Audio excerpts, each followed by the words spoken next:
Aim the pistol at the target, both hands out. And you'll see with a short barrel shotgun, there's not a whole lot more difference. All right, what's up, guys? I got Aq back in the building. Appreciate you coming back, man. Happy to be here, man. Yeah. He's the owner of Citizen Safety Academy. Go see him. We're gonna put his information all over the place so you can go check him out. He's here in Nashville, but he's all over the place, works with all the guys. What, 20 years police and teaching police? 25. 25? Yeah, so I brought Aq back to talk about ready positions, because people say a lot of different things about ready positions, but we're gonna go over the basics of ready positions, kind of what they are, and talk more about it here. So, man, what is a ready position? Well, you understand first that I'm a student of the game and I'm still learning, all right? But as I understand a ready position is you are ready to engage and fire, but you haven't made the decision to fire just yet. Okay. So you may be still gathering information. There may be some ambiguity in the situation. You know, you may be looking for or waiting for that visual triggers, because typically it's visual trigger that it's time to actually fire the gun. You've got both hands on the gun, but the muzzle tends to be averted so that you can avoid shooting something that doesn't need to be shot, that you haven't made the choice to shoot just yet. All right, so you're still checking those legal, moral, ethical, and social boxes that have to be checked before you fire a firearm. So. Right. I've heard before that a ready position is a position where you only have one movement that separates you from being able to shoot. What are your thoughts on that? Well, that could be. I mean, but what is that movement? I mean, if I'm going from a low ready, for example, then I have to move the gun to my target line and then move my trigger finger. Right. But I would consider, a high thumb pectoral index, a count 2 of the draw stroke, to be a possible ready position. I can fire from here if I need to. Right. Or count 3, maybe even. It may be a ready position, depending, it is a ready position. And all in that case is I've got a full firing grip or one-handed grip, and all I'm moving is my trigger finger in that case. So. Interesting. So, I mean, I'm still studying, but I would, in those cases, it would be maybe more than one. If I'm at a high pectoral and I got to index the gun on target and use a trigger finger, so that's what's a movement. Right. That's interesting. All right, cool. So let's get something in hand so we can show the people what these ready positions look like. All right, so we got the yellow gun here. So if you don't mind, good sir, what are like some of the general ready positions that you'll see on a day-to-day basis, training people or doing classes or what have you? Well, for me, for civilians, I believe that the default the default ready position would be a low ready position. Okay. The gun is indexed below the target, not on the target, possibly at the ground between you and the target, based on the distance between you and the target.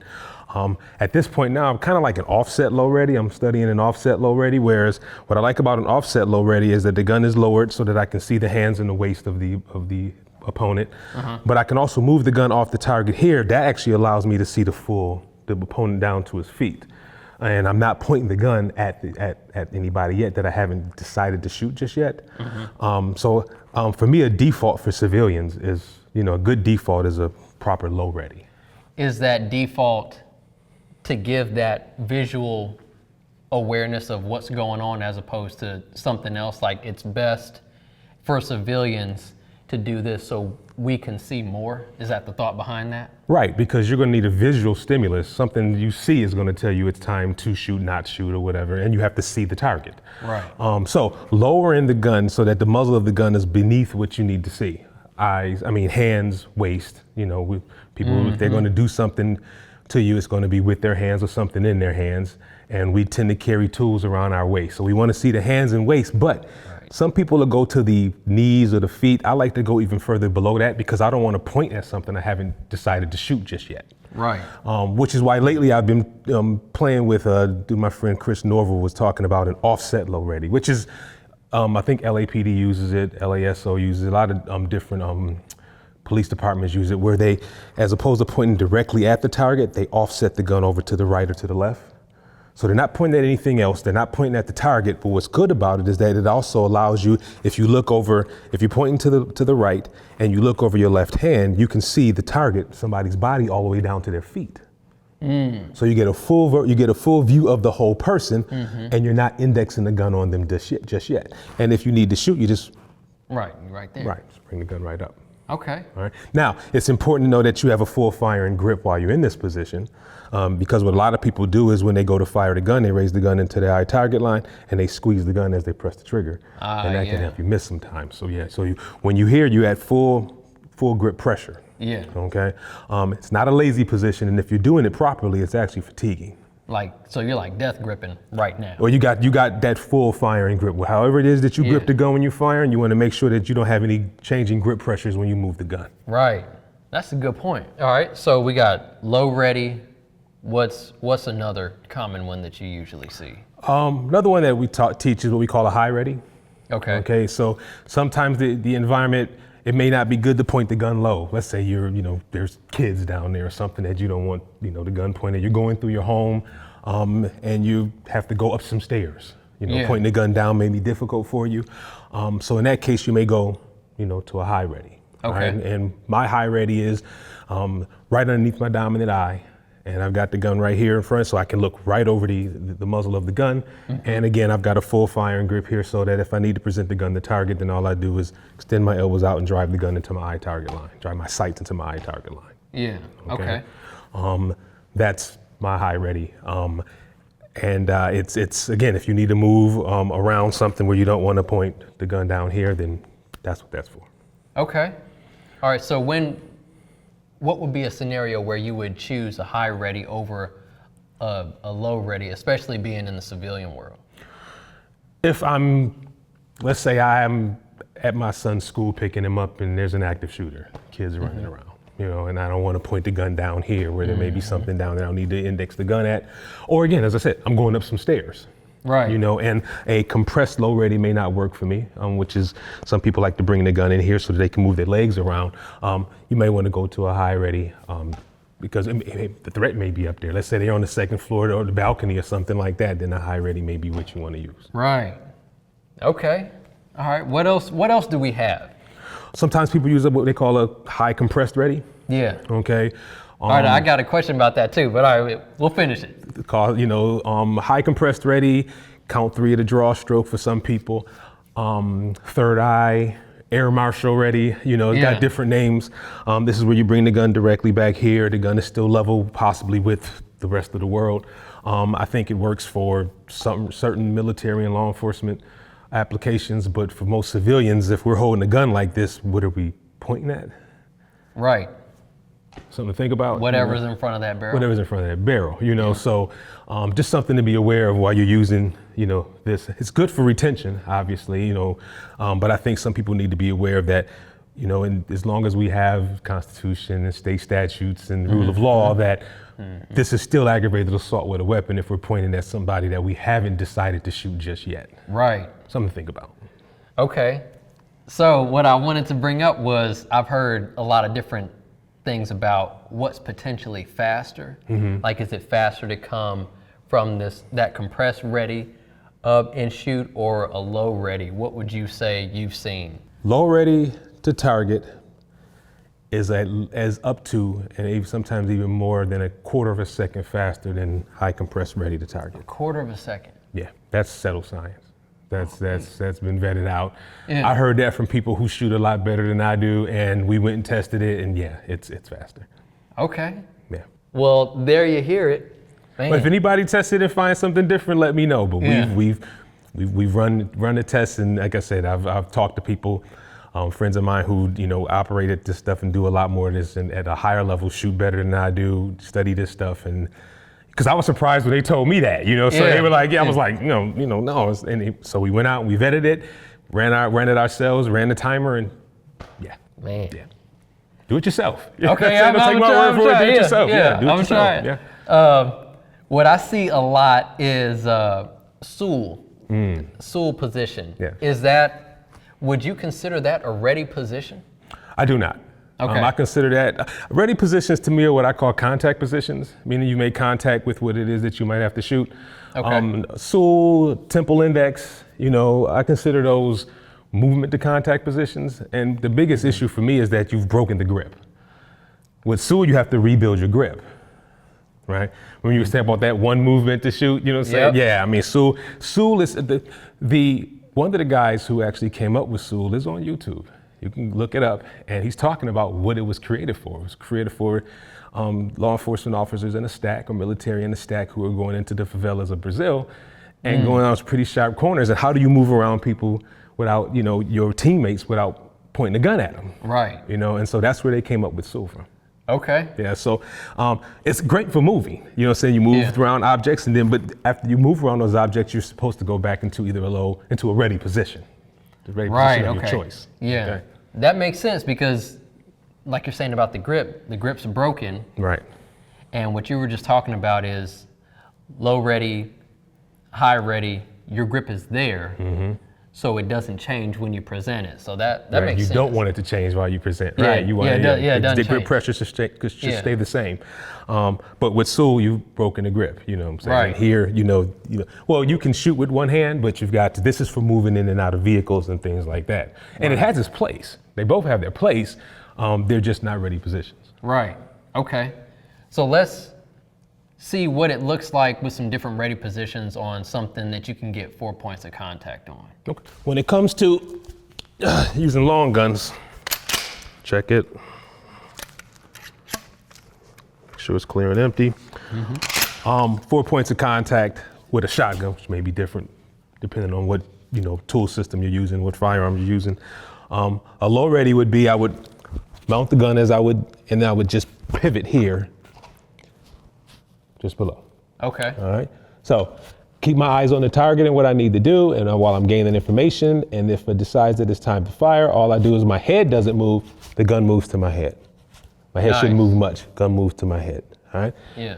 The less movement I get in my head is something I'm working on. The less movement I get in my head, the faster that is. If I can just get the gun right into my eye target line. So notice all I'm doing is pivoting here from where it's placed in my shoulder pocket. Okay. Yep. That's for a low ready. Okay. Okay. A little bit more fatiguing than a high ready, for example. So remember what I said with the pistol, we're looking right over the muzzle of the gun at the target, at the potential target. So here I'm just holding the gun right here, looking right over. That way, whatever I need to look at, if I need to see it, I can move the muzzle in that direction. And then if it comes time to present the gun to the target, all I do, especially with a shotgun, is push it out and then bring it back into my eye target line. What's the thought behind pushing it out and then pulling it back in? I don't want it to get caught on my garments. Okay. If you notice on this stock, I've got some electrical tape here. That's so it's extra slick on the rubber part. Oh, yeah. Yeah, that's what that's for. So this slides on my garments. Yeah. So, but just in case, just to make sure if I don't have to worry about it getting caught on my garments. Oh, yeah, that's smooth. All right, so it's if I need to, okay? Yep. That's about it. I try to keep it simple. You can short stock, you know what I'm saying? I mean, you talk to the Harts, Matt and Rob Hart, Simtac Consulting, others that talk about short stock in the gun where you can actually do some work in like this, more or less. This is for if you need to move around with a shotgun, move around corners and things like that, and you can actually fire from this position if you need to. All right? Okay. Fire from here and then go back out if you need to. But I don't know I guess that would be more of a movement position than a ready position, but the typical when it comes to shotguns, the ones we practice the most, our defaults are, low ready and high ready. What's the thought process? So like you're seeing your sight, as you're looking over the gun, are you also seeing that front sight kind of in your peripheral, so you're then using that left hand to also point? Because I know you were saying something earlier off camera about the distance with the shotgun and the handgun is similar? Well, that's maybe I messed that up. No, one of the beauties of a short barrel shotgun, for example, is grab a pistol. All right. All right, we'll stand side by side. Okay. Aim the pistol at the target, both hands out. And you'll see with a short barrel shotgun, there's not a whole lot more difference as far as the length. Yeah, look at that. Now, that's your arms. Now with my arms, the gun would be out a little further. Right, yeah. Arms a little longer. So for me, I've figured this out that this is about 1.5 inches, maybe 2 inches longer than if I were to hold that pistol. That's what it looked like. Yeah, about that. which makes them ultimately maneuverable, which is another reason why I like them so much. Yeah, okay. You know? And not too muzzle heavy, especially if you are at a low ready, or if you're at a low ready, it's not very muzzle heavy for you. Right. But it's very functional in that regard. Man, that's interesting.